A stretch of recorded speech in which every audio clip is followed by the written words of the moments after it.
Okay, here it goes. Hey guys, this is episode 3 of the Marketing Perspective podcast, where we get the latest industry experts in this space. And today we have Emma, and we're going to talk about some Amazon optimization, detail pages, just any way to really increase your conversion rate. Because we can send all the external traffic in the world or any direct page traffic to Amazon, but if your landing page sucks, then it's not going to convert. And I bet, Emma, you have seen a lot of really bad detail pages because I have. I have seen some horrible detail pages on Amazon where I don't even know what the product is. So Oh yeah. Emma's gonna introduce herself and tell her what she does, and we'll kind of just dive into the conversation. Thank you Let's so go. much for having me here, Victor. I'm excited to be geeking out about this stuff with you today. My name is Emma Tamir. I'm the co-founder and CEO of Marketing by Emma. I started Marketing by Emma with my husband and business partner, Aris, back in 2016. Of course, I now have an airplane going right over my head, so I don't know if you're We picking up can't on hear that it. We or can't not. hear it. But yeah, we've been helping e-commerce businesses really connect with and convert their dream customers through Amazon listings, website copy, and any of that core foundational text that communicates who you are and why your product is so great. Yeah, that's awesome. Starting out, like, so on mobile, we know that images are a huge deal. It used to be like somewhere the bullet points and things like that. Yes, every part of the detail page is very crucial, but with the rise of mobile shoppers and like when you open up, it takes up literally the main images, like the images that you scroll through, take up almost 80% of the page on Amazon now. So that makes where images are very, very important. Do you have any image recommendations, either main image recommendations or infographic main image recommendations to increase the conversion rate to get people to understand the product more? Yeah, so the main image is going to be a little bit more difficult because you have to follow quite a bit of rules in Mm-hmm. order to make sure that you're compliant and not putting your listing at risk. But when you're thinking about your main image, that alongside your title and your reviews and your price, those are the few components that you have as a business Yeah. to get people into your listing. And so they play a really vital role in making sure that you're getting enough people into your listing to then be able to show them why you're so awesome. If you can't Yeah. make that happen, then you're already going to really hinder your opportunities to Mm-hmm. maximize how many people you're able to convert. And Yeah. so when you're thinking about your main image, this might seem a little bit weird, but like think about how you can be different. If you're looking at a page full of search results and every single image is exactly the same, and Mm-hmm. this doesn't even just apply to images, but I would say that this is sort of standard operating procedure for the majority of the listing itself. I think a lot of times Amazon sellers, they look at what the top few ranking products are doing and they sort of just tell themselves, okay, well, if it's good enough for them, it's good enough for me too. And that's Yeah. such a dangerous space to go Mm-hmm. into because first of all, if they're already very high ranking, they're going to be really difficult to beat if you're trying to play their game. So Yeah. you need to figure True. out what's going to make you different and make you special so that you can stand out from them and attract customers that either aren't getting their needs met by those competitors Mm-hmm. or are just interested in learning more, or maybe there's even a way that you can niche down so that you're going after something that's more specific that you're able to gain traction on without perhaps needing as costly and robust of advertising and marketing strategies as what it might take to get to those first few placements in really competitive categories in particular. That's an interesting conversation, actually, with the balance of trying to optimize, saying, okay, this is working for my competitors. I need to do that. and then also differentiating to be unique at the same time. So that's a really interesting conversation with that. How do you balance saying, "Hey, I want to try to be unique," or and at the same time trying to copy the strategies of your competitors to capitalize on that as much as possible? How do you find that balance of trying Yeah, I would say don't try to copy. I would say that's Okay. just a really dangerous space to go into. First of all, if you're copying too closely, then you might be infringing on someone's intellectual property, and that's not really Yeah. a battle that you probably want to be spending your time fighting. So that's first of all. But second of all, thinking about the experience of the Amazon customer. So, the last thing that anybody wants is to say, okay, I have this need. I've identified, whatever it is. I need a better way to cut my onions or to style my hair, whatever it is that they're Yeah. going on to Amazon for. Is it a positive experience for them to go and just see a bunch of product pages that all look exactly the same, that talk about their products in the exact same way? Like, what is that really doing? That's kind of forcing me as the customer to do a few different things. One, to just go off of the reviews because the product descriptions and pictures and everything themselves seem to be the same. Two, Mhm. to just go after whatever is the cheapest. Three, maybe buy a few and then decide for myself once I actually get the products and I can interact with them. Mhm. Yeah. Four, go somewhere else. And I'm not even going to buy on Amazon because I am confused and lost and I want to go somewhere that's going to help me get a better sense of what is truly going to be the best product for me. And so those are things that you really want to be weighing when you're putting together your product page. Is there is great value in establishing what makes you different and giving people a point of comparison, because if you're looking at things and they're all the same, then you're given fewer and fewer points on which to make a decision. And Mhm. so if you're not the one with the highest reviews, if you don't want to play a race to the bottom with prices, then you're going to start to be really limited with what you're able to do to compete fiercely in those parameters. Whereas if you lean into the things that maybe your competitors aren't calling out, or positioning yourself for a different type of customer, then you're able to actually create some traction in a space that isn't really being uh, fully serviced yet, if Yeah. that makes sense. 100%. 100% with that. And what would you say is one of the biggest main image? So, yes, Amazon gives us a bunch of restrictions on the main images. We can't put text on like we used to, and banners and things like that.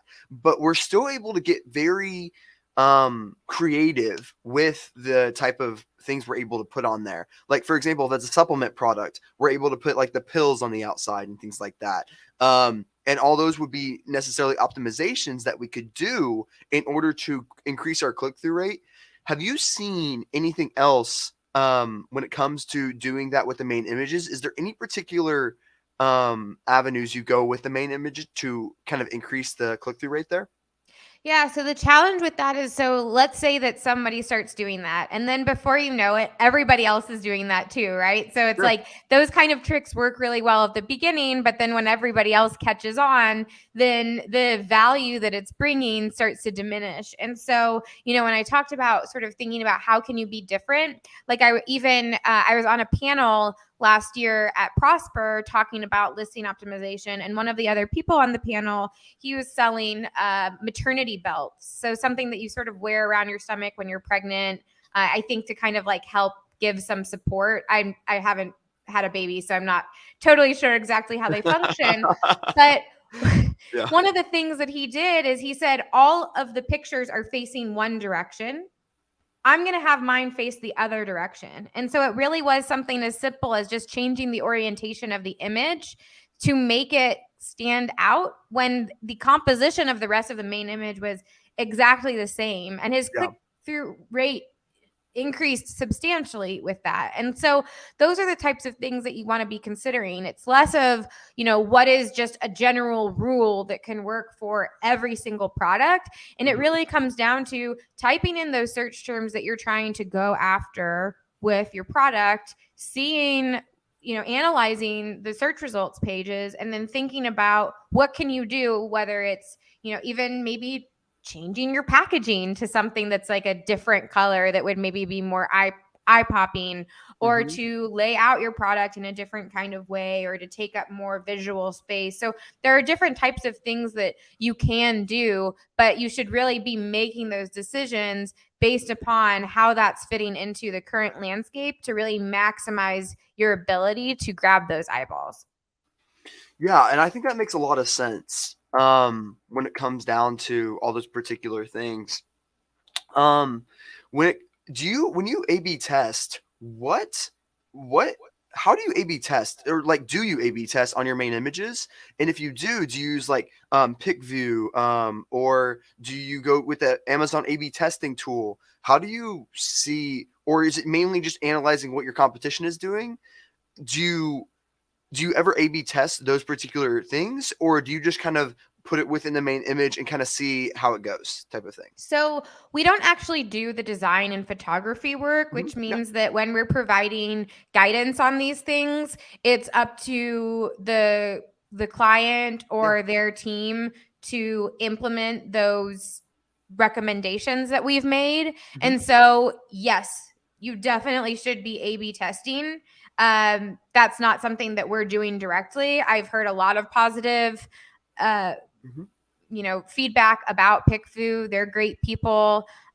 There's also, like you mentioned, the managed experiments directly in Amazon. Something to just keep in mind whenever you're A/B testing, whether it's a main image or your title or A+ content or whatever it is that you want to make sure that you're really clear about what it is that you're trying to test, that you're setting it up like an experiment, which part of setting up an experiment is keeping everything else the same except that one thing. So, True. like, if you're wanting to test which color packaging before you've launched or rebranded your product is going to be more eye popping to people, then going into PickFu and having one color and another color, but all the rest of the packaging design be the same. Because if you start to change too many variables, then you don't actually know what is going to be impacting those results. And that's where you can start to kind of make false assumptions about what's working and what's not working. And that's where some things can start to become really tricky when you're testing something more complicated like A+ content. Because if Yep. you're wanting to test a more visually heavy text light A+ content against something with more text, part of the challenge there is in eliminating some of that text, you're probably going to be eliminating information as well. And so it's not as simple as saying what's most visually appealing to you, because the A+ content does oftentimes need to serve a role of educating and informing the customer about some product specifics that they may not easily be able to understand from the bullets or the product images. So those are just things that you always want to be considering whenever you're testing. And so, not to say that testing is bad, but just really make sure that you're doing it With appropriately. intent. You're testing with intent. Yes, Yeah. exactly. And I do want to share my screen real fast because I want to get your perspective, and let's just like do this live. I'd love to get your thoughts on just I'm testing out, like let's just do it with this particular product. Can you see my screen right now? It says loading. Okay, there we are. Perfect. So yeah, let's just like I want to analyze just with these protein bars here, and like kind of going with this, like what do you see? This is just the organic results right here.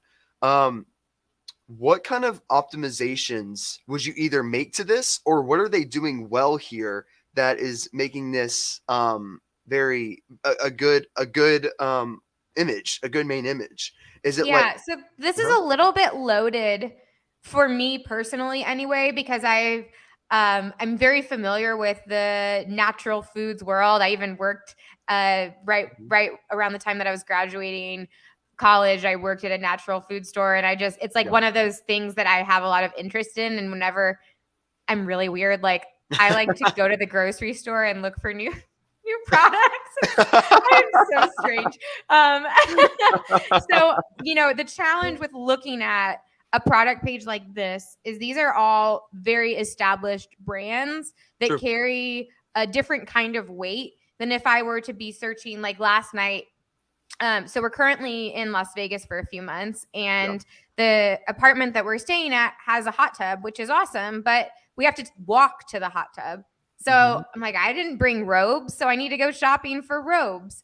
And so in that case, I'm going on Amazon and I'm looking for robes, and I don't recognize any of those brands. So Yeah. for me personally, it's a little bit difficult for me to assess these main images in particular because each one of these brands I know and I'm making assumptions about. So like I can look at those Cliff Bars and I can say Cliff Bars are loaded with carbohydrates. They're really sweet. They're oftentimes they're not gluten free. And so I like know all those things. So in my mind, I'm instantly just like eliminating that from my choices. Yeah. But what's interesting here is you actually see that almost all of these brands are doing something different. Yeah. And I don't know if that is just because of how competitive this particular category is, but you see that like we don't really have a lot of copycats here. Like True. there's some similar, but it's like almost every single one is thinking about how can we orient the box in a slightly different way, or are we showing all of the flavors, or are we focusing on one of them? To me, one of the things that's the most visually captivating is actually you just scrolled by the RX bar. It's down one more. I guess one more. Sorry. There There we we go. go. The RX bar, the black one Yeah. there. To me, that's like bam. Now, part of this is also because their packaging is part of why they've been so successful as a Yeah. company from the beginning, which is they put their very simple ingredient list just right front and center. And in the case of a product like this, that's really powerful because Yeah. people that are searching for a protein bar or nutrition bar of some sort, they're probably doing it for some type of health need. Whether it's because they just want a healthy snack on the way to the gym, or they know that their schedule is really busy. But people that are eating a nutrition bar are going to naturally be a little bit more health conscious and might even have some more specific types of nutritional needs. And so the Mhm. fact that their packaging allows for this helps them really stand out, because you can look at that and see, okay, egg whites, almonds, cashews, 2 dates. And this is me looking at your screen on my computer. So it's maybe 4 or 5 inches wide on my screen. And I'm not even really having to squint that hard to be able Yeah. to read that. So I know, okay, if I'm a vegan, I can't eat that. But if I'm vegetarian, I can. And I'm Mhm. gluten free. So that looks safe for me. Oh, but I don't eat nuts. So I should probably steer clear of that. And all of that is really helpful. And you might think, well, why would that be helpful if it's not good for some people? In the same way that you really want to make sure that you're attracting the right kind of customers, it's just as Mhm. important to also make sure that you are aligning expectations and minimizing the opportunity for the wrong type of people to buy your product. And the one thing I would say is like it's interesting that they only chose one bar rather than showing multiple, because it seems like showing multiple you would get more bang for your buck. But it's also really important to call out the packaging of just to really show the big the one packaging to see like, okay, this is what's in it. But most of these products are showing more, and I would see that as a good A/B test to show, okay, here's the value that you get, here's all the you get an entire box full of it rather than just getting a single bar type of thing. Yeah, and I would say that that is something that would be great to A/B test, because what you're giving up in showing the multiples is the ability to clearly read what's on the bar. And so that's like one of those places where, since you can't add text onto your main image, that's kind of one of those workarounds that a lot of people will find, which is that if you can include your packaging and the packaging says some of those things, that's within the rules and you're not, going against True. anything. Yep. And so in that case, that's sort of what I would imagine. And maybe I'm wrong. I would assume that RX Bar is testing things pretty well, but like you see here, this Think Bar on their main image or on their packaging, it's talking about like 20 grams of protein, 0 grams of sugar. So that's pretty, like, a lot of people would care about that, because if they're doing, maybe like a keto diet or some other type of low carb diet where they're really wanting to make sure that they're getting good protein, but also not consuming excess carbohydrates, that would be important. The fact that you can also see that it's a box versus a singular bar, I'm not sure. I would want more information before I would be making I would be making any kind of strong assumption about it. 100%.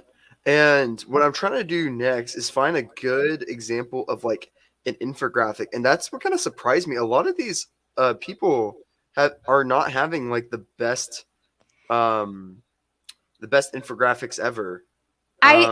I believe that Cliff Bar in the past, I've seen some nice ones that they've done, which I know was on. Yeah, there's I don't know if this particular one has some good ones or not. Yeah. So they're okay.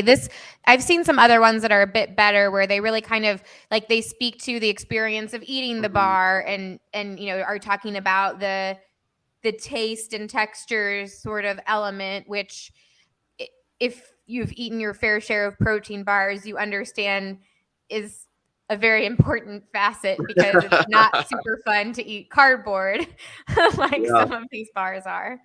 That's true. That's very true. I know what that's like. So these are a little. Here, if you'll go up, the new look, same delicious taste. Scroll down to the next one. This one? Yeah. Yeah. That to me is an example of a terrible infographic for a few reasons. So one is, when you say new look, same delicious taste, and this is the third image, so they put it very far up in their photo stack. Yeah. Is that really telling me anything that I need to know? Like, what is that saying? And then they have all these icons, the non-GMO, gluten-free, but those are kind of like small afterthoughts at the end that don't actually relate to the text at the top. And then they have the old packaging sort of like in faded out colors, I guess, trying to show people, like, if you're used to seeing this, now it's this, but in a way that's just like, it just feels very empty and kind of lazy, and like they aren't really doing much to tell me anything here. If I've never eaten this before, I don't know that it's delicious. And if I do, then isn't there some way that you can show me that the packaging has changed, but also tell me something more meaningful with the text? Yeah. Yeah, that makes sense. Just some thoughts there. It's really important whenever you're putting together an infographic that the person reading it should be able to quickly and easily understand what the messaging is, but also be able to, okay, so they're in small fine print. It says may receive new or old packaging for a limited time. So that's almost like one of those things where you'll see sometimes that it's like trying to set expectations. Like, don't be weirded out if you receive the old box. It's not, it hasn't been sitting on the shelf for 2 years. It's still fresh and new. Yeah. Which, like, if that's a concern, it shouldn't be in fine print that nobody's actually going to read, because nobody's going to take the time to hover over that with the zoom in pointer to read that. So it's kind of like we put it there to cover our bases, but we're not actually helping customers to feel confident if they receive the old box. And so reading that, it actually makes a little bit more sense to me why they would have this image here, but it could be done in a much more skillful way. 100%. 100%. And like, especially like on, I think they at least, I don't know why they went with people biking in this one. How it's like showing, yes, it's like the active lifestyle. It might be like a lifestyle image type of thing. Um, but I mean, they did a good job with the ingredients because the ingredients like are important. But I think they could have chose like a better, um, I don't know, like a better. What are your thoughts? I'd love to get your Yeah, so thoughts on I this. think there's Yeah. too much going on in this photo. So we have this really active shot, and Yeah. then it's talking about the ingredients. Like all of the surrounding information is very ingredient focused, which doesn't actually align with what we're seeing visually with the bikers. So it's almost like I think an image that would be better suited to have in the. I also wouldn't lay out this image in exactly the way that it is, but I would be Mhm. tempted to either have the ingredients themselves on a separate image. And then if you wanted to have an image of people being very active, which I think there's value in doing that to demonstrate that this is on the go nutrition that can help Mhm. fuel your active lifestyle, that's fine. But then have some text there to communicate that that's what you're trying to show. Like it's sort of, again, making this assumption that people are going to see the bikers, see the 10 grams of protein and prebiotic fiber and the fact that it's gluten free, and make an assumption that they may or may not make. So if you're trying to tell them fuel your days so you can do your favorite activities, then tell them that. Don't show them a picture and then hope that everybody that's looking at it is going to understand the same Mhm. things. And then what I would do is, if you kind of wanted to change things up, have bigger images of each of the ingredients, or maybe even show them Mhm. all like in a mixing bowl or something Yeah. like that. So, really emphasizing that these are real whole food ingredients, not a bunch of synthetically processed materials that you're consuming that you might think you're being healthy, but you're really not. Mhm. Um, that would be more kind of And helpful for me as a yeah, customer. and like I always say, there's a difference between a graphic designer and an ad creator, meaning that you can make something that is visually appealing, but it's not going to be functionable as an ad. It can look all like super attractive, but it's not going to display the right information that you want in a Facebook ad. But we can use that same context and use it for Amazon. Even though it looks visually appealing, it doesn't mean it's like necessarily functionable for an Amazon infographic necessarily. Like for example, if you analyze what your eye is doing, your eye is just kind of going like this, and it's not really like looking like nothing is really like being. I just see a bunch of numbers, and my eye is kind of just going like this. Yeah. And then I see green, like this is really what my eye goes to after that. So you can really analyze what your eye is doing here and saying like, okay, this is what's going on, but nothing is really. It's all about what information you're taking and what makes it engaging. My eye goes, okay, lactose, gluten, dairy, and then it kind of drifts over here, and then it kind of like looks toward the packaging, and then kind of analyzing what your eye is doing. My eye kind of just goes like this, and it'll kind of go like right here, and then my eye's finished at looking. Yeah, like Yeah, for this photo, for me, I see the 10 grams of plant protein, and then yeah, I almost can't even really focus on the prebiotic fiber or yeah, the gluten free. And it might even have to do with the colors that are being used there and how the yeah, green is more dominant than, white against pink isn't the most easily yeah. readable color combination. So yeah, 100%. I really encourage people to think of their product images as kind of mini ads. And Yeah, so a mini ad needs to do a few different things. It needs to communicate an important piece of information, but it also needs to elicit some sort of emotion.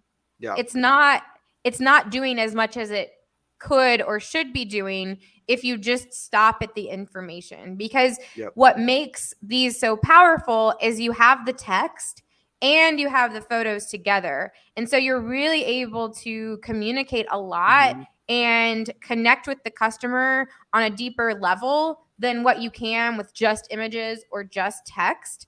And Mhm. so missing out on that opportunity is really not maximizing the real estate you're given to take advantage of, no matter what kind of shopper someone is. So if they are on mobile and they're mostly just looking at some images, or they are the type of person that they want to optimize every single purchase that they possibly make, and so they're going to spend 5 hours researching even the Yeah. smallest product because they just want to make sure they have the best.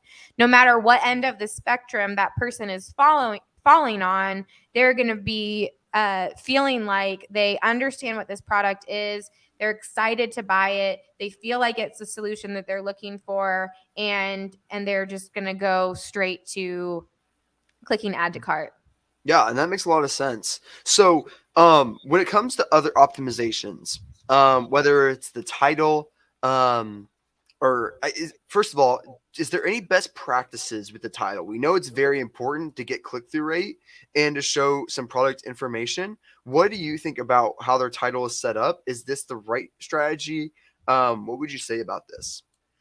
This isn't um the worst that I've seen, That's a good way to say it. Okay. Yeah. but there's definitely room for improvement. I think particularly that last, I mean, so first of all, whenever I'm looking at a title, there are a few things that I can see immediately, but then there are a lot of other things that I want to see both within the context of the search results page Yeah. and also having done some keyword research. So immediately it can be clear, okay, is this keyword stuffed? This doesn't look like it's overly keyword stuffed. Now, I think they are Hmm. touching on a lot of keywords. And so, like, one thing that I think is a little bit problematic that they've probably aired on the keywords side a little stronger, that's making it more wordy than what it needs to be, Yeah. is if you see in the second half of the title, they have gluten free, non dairy, soy free, lactose free, kosher, non GMO. Yeah. And that it kind of gets a little dense and heavy when you see all of that. And Hmm. so to write, you know, free from gluten, dairy, soy, lactose would do the same thing. And you would get, you would still get the SEO impact. It wouldn't be the exact, full maybe keyword as gluten-free, dairy, non-dairy, soy-free, etc. Yeah. But you have other places that you can incorporate those phrases, Hmm. and then that would give you it would just make it read a little bit easier, so that Yeah. if somebody has one of those needs, they can find it m- more easily than Hmm. what's being presented here. I Yeah. also like to think when you're writing a title, something that they seem to be doing pretty well is you want to be thinking in terms of the hierarchy of information, because so often a title is going to get truncated on the search results page. In other words, shortened just kind of Mhm. automatically. And so if you're not able to see the full title, what is still there, is that going to be the information that somebody needs to be able to confidently click into your listing? Yeah. 100%. And when it comes to like the bullet points, I don't prioritize that as much anymore as I used to because it's literally at the very, very bottom of the page on mobile, for most categories, from what I see. So I've been prioritizing a little bit less. What are your thoughts on like putting? I would love to hear first of all your best practices, and then like what are your thoughts on putting like emojis in there, like as the first one. Like what are your thoughts on all that? Emojis, no, No? absolutely Okay, no not. emojis. Okay. So those are technically against the rules because you're needing to use HTML tags in order to insert emojis, which is a no-no. Amazon doesn't want any of that stuff. Mhm. So that's just no right off the bat. But also, most of the time, emojis might not really align with how you want your brand to be perceived anyway. Yeah. So in some cases, if we're thinking off of Amazon, emoji usage makes a lot of sense. If Yeah. you're selling something that's either a more youthful product or something that's a bit more just kind of fun and lighthearted. Mm-hmm.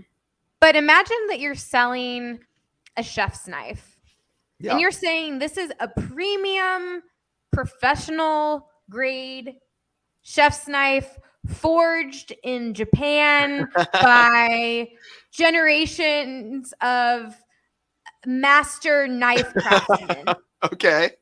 And people Okay. sell these types of things. So I'm not just Yeah. totally making this up. So if Yeah. that's what you're selling, Yeah. if you're using an emoji, does that really communicate superior craftsmanship? Or is that just almost making it seem like all of this other stuff that you're saying is total BS? Yeah, I mean that's a good point. That's a good point. So that's where it's not even just a can I do this on Amazon or not, but does this really match up with how I want to present my brand? And if it does, then maybe you could use them even in some images or something like that. But I would encourage against using them in your bullets. I would also argue that your bullet points are something to take seriously, because there are plenty of people that are shopping still on their computer, or maybe they begin their search on mobile, but then they end and make their final decision on their computer. And so to miss out, even let's just say it's 5% of people that start and end their shopping on desktop, which the number is higher, but let's just for a moment imagine that it's even a really small percentage. But those people are what if they're like the most frequent buyers of things? And they're also the most particular about really making sure that they understand the product. So for them, the reason that they're shopping on their computer over the mobile is because they want to be able to see everything really clearly. It's easier for them to be able to really understand the product. And so do you want to miss out on having them as customers just because a lot of other people that aren't even necessarily converting are looking at your product page on mobile? Like you're not making it not mobile friendly if you're optimizing your bullets. Instead, you're just making sure that no matter what device somebody is shopping on and no matter what type of shopper they are, that they are going to be having their needs met. And what's really helpful with the bullets, particularly when you're looking on desktop, is that's sort of like the tool that you have as a customer to validate that you clicked into the right place. Mm-hmm. So if it's protein bars and you're keto and you want to make sure that you're getting keto bars, sometimes you might see something in the title, like, there's a way for products to show up in the search results page that aren't actually in line with what you searched. So if you're searching for keto protein bars, you're not 100% sure that they're for a keto diet and that they're going to keep you in ketosis just because it's on that search results page. So you want to click into the listing and be able to see how many grams of sugar are in this. What's the total carbohydrate load? Is this really made for somebody that is doing the ketogenic diet? And that's where the bullet points can really come in and be very helpful because they can reinforce that and say, yes, you're in the right place. You're not wasting your time. You're not going to buy something that you don't actually want. So the bullets are very, very helpful for those types of things, and are worth taking that extra bit of effort to optimize for sure. I would say that's a fascinating conversation about the difference between mobile and desktop shoppers is very different by product category or product. Because like when I am shopping on for like a new computer or new like whatever products that require a ton of research, like big high price products like desks, computers, like things like tech products, like you're gonna see, okay, what are the differences between all these tech products? And usually I do all that research on desktop rather than mobile because I can keep my tabs open. I'm a person that has 300 tabs open at all points, so I have to have my tabs. But yes, when I do my research, I always do that on my desktop. So that's a fascinating thing. I didn't realize that those really high research products require, most likely people are going to be shopping on desktop, which will be a big difference when it comes to how you present your product on there. That's fascinating. Yeah, yeah. And it's not quite as simple as saying this product is high research, this one is not, because some of that's really going to come down to the type of shopper that someone is. So you could say, okay, a cheap $10 children's toy, that is a low research product. Yeah. But is it? Because if you have a parent that's really concerned about the materials that a toy is made out of because they know that their 2-year-old puts everything into their mouth, and so they really want to like read it and make sure that it's free from lead and that it's, you know, safe for little kids to slobber all over or whatever, like then like they're going to want to read that. Now, not all parents are going to, you know, some parents are just tired and or have other sorts of thing, you know, they're distracted and they don't necessarily have the energy to do that extra research, and other parents will make sure that they're doing that research for every tiny little thing that might come into a 5-foot radius of their child. And so you want to be considering the types of shoppers, even saying, okay, well, most people are not reading the listing. They're maybe looking at photos, they're skimming other pieces, but there's probably going to be some parts that they're reading because those parts relate to the things that they care about. Yeah. So it could be ingredients, it could be compatibility, it could be where it's manufactured. You know, if we're going back to children's toys, then some parents really don't want toys manufactured in China. They want toys that are made in the USA. And so those types of things that might seem not that important to someone could be very, very important to a group of customers, and you want to make sure that they can find that information easily. Yeah, 100%. What would you say is the most underutilized thing that Amazon sellers that aren't using that need to be using to increase their conversion rate? Like, is it the A+ content? Is it the bullet points? Is it the infographics? Is it videos? Like, what do you think is the most underutilized thing that most sellers need to be using?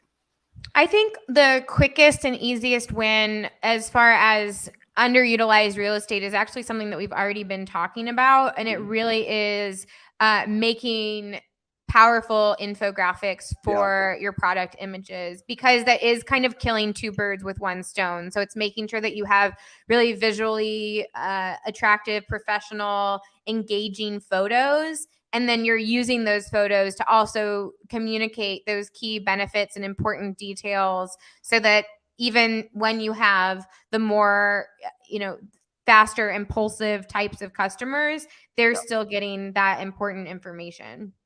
So yeah, I would say that's definitely one of the kind of most impactful changes that you can make. But at the same time, as more of a whole, I would say that the product page itself is kind of treated as an afterthought or like a less important piece of the whole Amazon puzzle.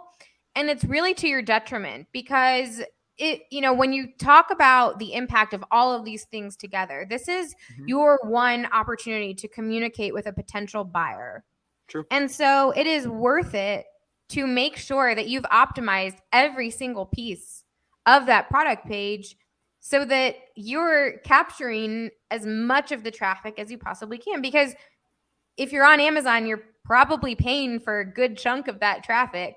So if you could pay, you know, $200 and get 5 customers, or pay $200 and get 20 customers, and I realize that neither of those are necessarily fantastic. For some reason, those are just the numbers that popped into my head. But you're moving more towards the positive direction if you're getting 20 customers. Let's just say that this is a really high ticket item, I guess. That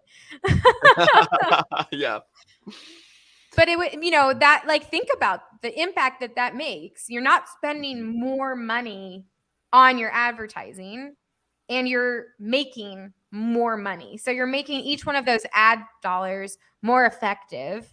you're also going to be more likely to get the right kinds of customers, because if your product page isn't well optimized, there's a good chance that you're also leaving your customers with questions. And if they have questions, they're either going to just buy from somebody who's doing a better job of answering those questions, or they're going to buy it with the expectation that this may not be what they want and that they're going to need to send it back. And if that's what's happening, then that's just opening a door for negative customer experiences and negative reviews, which are only going to have Negative impact your performance negatively. So And like let's be honest, I think all Amazon sellers are just spoiled. Like when it comes to conversion rates, we are just spoiled. Because think about it, on a super good e-commerce landing page, like e-commerce detail page, a 3% conversion rate is like amazing. Like you are jumping up and down, you are partying, like you're throwing a party for everything at a 3% conversion rate. On Amazon, a low conversion rate for most people is 20%, because that is how high how high the purchase intent is for most Amazon detail pages. So like we are just like we're spoiled. We are spoiled with our conversion rates. So most people say, it doesn't even matter, like it's okay. But like in reality, like we're able to get to a 20 to 30, like we're able to go crazy high with those conversion rates and scale that out. And I think that's why that conversation isn't as big as it should be, because I think we're just spoiled when it comes to being an Amazon seller. I never heard it put that way, and Yeah. that does make a lot of sense. And I think you're Yeah. onto something, Victor, because it really is true. Definitely on Amazon, the types of conversion rates that people would just expect are so far and way higher than what you would see just out in if you were to your own E-commerce site. standalone website. But it's Yeah. sort of like saying, no, it's okay. Like, I'm fine just having this percentage of sales, and I like spending this much money for each conversion. So I don't really want to like try to make this better. And with a listing, it's not No. like something. It's not like you're launching a whole new product. It's True. not as Yeah. nearly as involved in that. It's something that you can do Mm-hmm. in a day Yeah. if you really are focused and Mm-hmm. And deciding.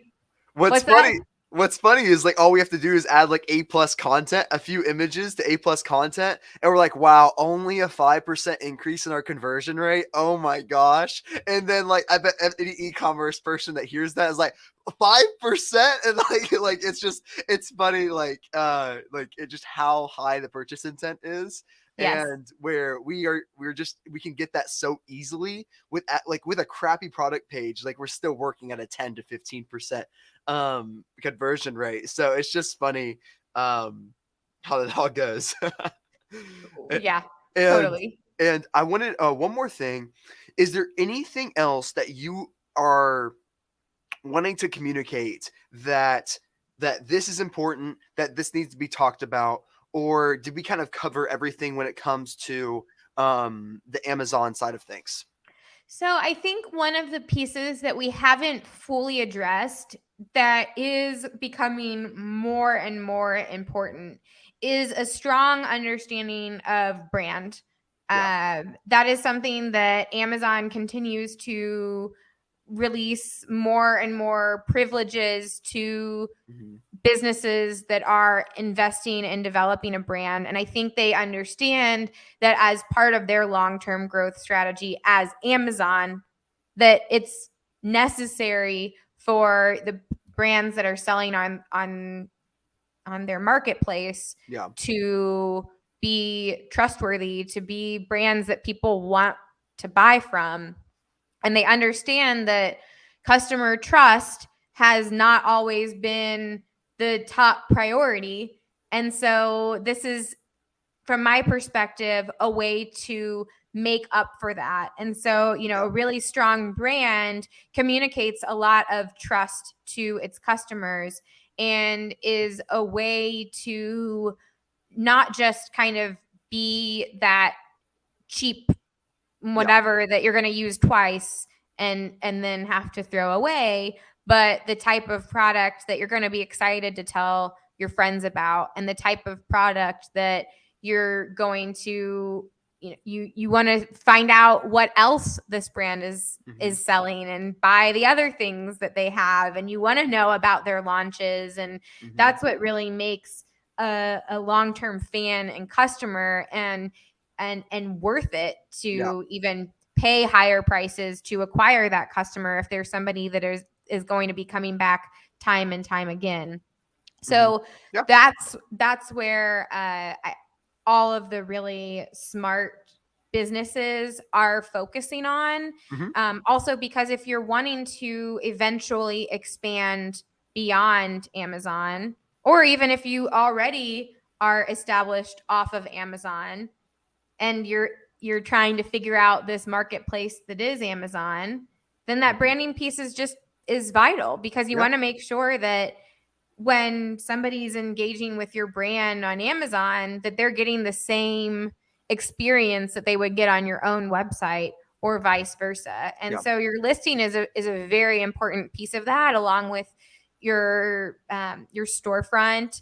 If you have the little brand story that's kind of a part of the A+ content, and then there's other things like posts and whatnot as well. But all of those are helping to communicate more than just what is this product, but who are you as a business, and why should people be excited about that? And there's a lot of value to be had in really figuring that piece out. 100%. That is a bigger conversation. And unfortunately, that's all we have time for today. Emma, please tell them how to find you, where they can find you, where they can contact you, anything else there. And that would be great to know. Yeah. So our website is marketingbyemma.com. We also offer a free listing analysis. So if all of this conversation has you thinking, oh my gosh, I'm totally over my head, and you want us to take a look, or if you're like, I'm pretty sure I'm acing all of this and I'm doing it all perfectly, and you just want a gold star, we're happy to take a look and give you some free feedback of our observations and what we think you might be able to do better. Or if we think it's outstanding, then we'll give you a virtual pat on the back. So that's just marketingbyemma.com/free analysis. On our website, you'll also be able to find our email address, phone number.